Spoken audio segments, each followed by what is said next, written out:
2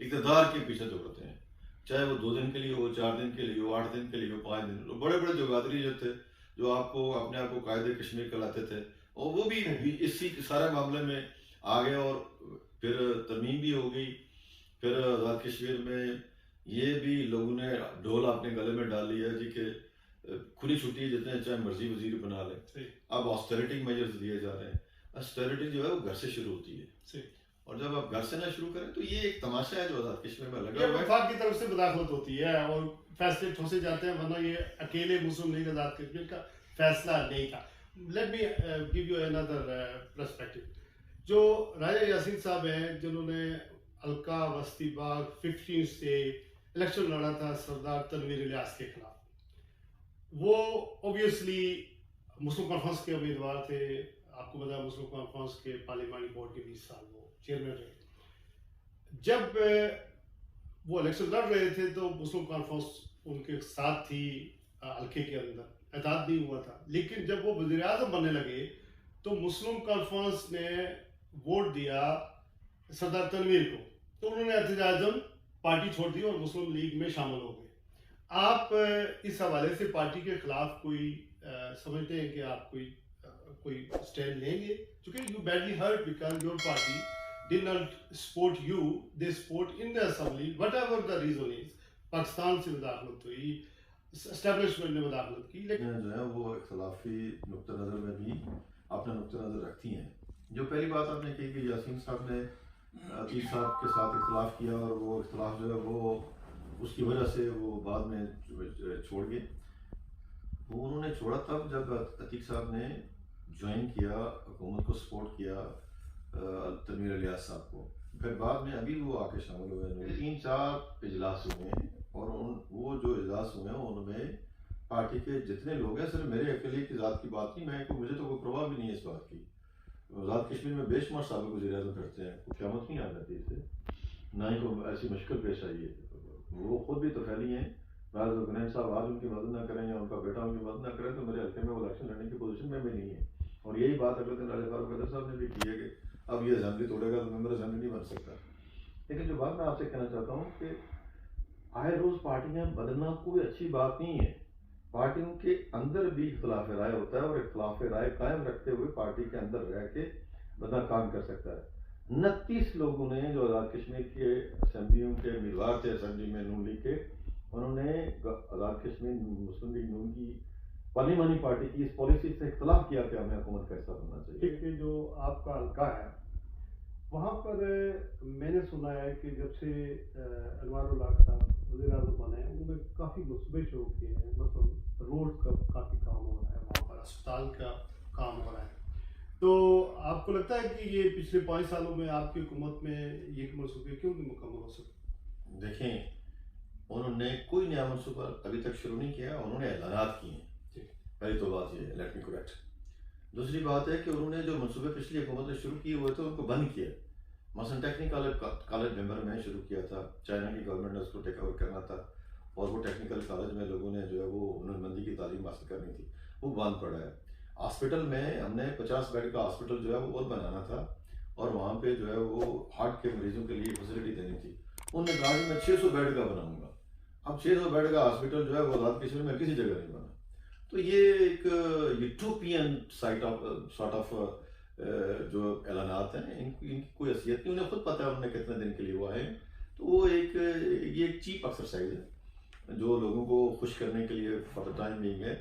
ابھی تک تو کوئی سڑک انہوں نے ممبر میں نہیں بنائی، بے شمار سڑکوں کے انہوں نے اعلانات کیے ہیں، اور سارے آزاد کشمیر کے فنڈز وہ لے کے آئے ہیں، اور پلاننگ اینڈ ڈیولپمنٹ ڈپارٹمنٹ کو کہا ہے کہ صرف میرے حلقے کے منصوبے جو ہے وہ دیے جائیں۔ وہ منظوری کے پروسیس میں جب وہ شروع ہوگا، لیکن یہ بھی ایک غلط پریکٹس ہے۔ راجہ فاروق حیدر کو میں کریڈٹ دیتا ہوں ان کو کہ انہوں نے ڈیولپمنٹ کے فنڈز آزاد کشمیر میں یکساں جو ہے وہ پورے آزاد کشمیر میں لگائے، کسی ایک ممبر کو اضافی فنڈز نہیں دیے اور نہ خود لیے، بلکہ آپ نے حلقہ جو ہے اس کی طرف انہوں نے توجہ نہیں دی۔ لیکن یہ ہے کہ یہ صاحب جو ہیں یہ تو ان کو پتہ ہے کہ 6 ماہ کے لیے ہیں، 2 ماہ کے لیے ہیں، 3 ماہ کے لیے ہیں، پارٹی کا بھی انہیں کو پتہ نہیں ہے۔ کنگز پارٹی جن لوگوں نے بنانی ہے اس کے وہ صدر بنیں گے، یا بیرسٹر صاحب بنیں گے، یا کوئی اور صاحب بنیں گے۔ یہ ایک لمبا کو پلان ہے، اور پاکستان کے پلان کے ساتھ ملتا جلتا ہے۔ اور اس کے پیچھے جو ساری باتیں وہ 5 اگست 2019 والی ہیں، اور وہ اس کی تکمیل ہونی ہے. جو اپنا سال پیش کرے گا اس کو جو ہے وہ آگے کنٹینیو کیا جائے گا. گفتگو ہو رہی ہے چودھری طارق فاروق صاحب سے. تو یہاں ہمارے لوکل جو مسلم لیگ نون کے رہنما ہیں، یو کے مرکزی رہنما چودھری جہانگیر صاحب، چودھری سجاد صاحب بھی موجود ہیں، آپ انہیں دیکھ سکتے ہیں. چودھری صاحب اس حوالے سے کچھ کہیں گے آپ آزاد کشمیر کے حلقے، اپنے حلقے کے بارے میں، یا چودھری طارق فاروق کے حوالے سے آپ کیا ڈفرینس دیکھ رہے ہیں موجودہ دور میں، اور پھر جو مسلم لیگ نون کا دور تھا اس میں کیا فرق نظر آتا ہے آپ حلقہ وائز؟ مجھے تو فرق یہ نظر آتا ہے کہ مسلم لیگ نون کی گورنمنٹ تھی، لوگوں کے کام کاج ہو رہے تھے، بے شمار جو ہے ترقیاتی کام ہوئے، سڑکیں دیکھیں، اسپتال دیکھیں، بہتر نظام تھا. ابھی تو جو ہے یہ حکومت خود اپنے پاؤں پر کھڑی نہیں ہے. تو یہ دیکھتے ہیں کیا کرتے ہیں. اعلان تو بہت ہو رہے ہیں. آپ یہ کہتے ہیں جتنے پرائم منسٹر صاحب یہ فنڈ لے کر پیمبر میں آ رہے ہیں، اگر لے آتے تو میں سمجھتا ہوں کہ پیمبر کے لوگوں کی خوش قسمتی ہے. تو ویسے بھی اعلان تو ویسے لوگ سنتے رہتے ہیں، لیکن یہ پایا تکمیل تک پہنچیں گے تو پھر ہم کہیں گے کہ انہوں نے کوئی اچھا کام کیا.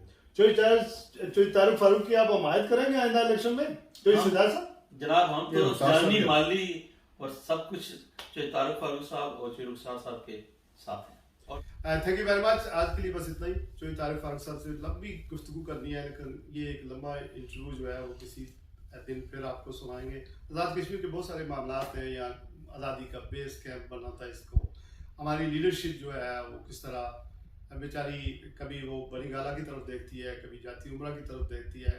چودھری مجید صاحب کہا کرتے تھے ہم تو بڑی خدا بخش کے جو ہے وہ جو مجاور ہیں، تو اب کسی اور طرف کسی اور طرف دیکھتے. تو اب یہ پنڈی، مری، لاہور، بڑی گالا اور پھر گڑی خدا بخش، اب تو مظفرآباد میں دفتر موو ہو گیا. مری ڈائریکٹ نہیں جانا پڑتا، راستہ نہیں جانا، ڈائریکٹ مظفرآباد ہی جانا پڑتا ہے، پنڈی سے فیصلے کروانے پڑتے ہیں. آپ لوگ بہت سارا خیال رکھیں کہ آج کے لیے بس. السلام علیکم و رحمۃ اللہ.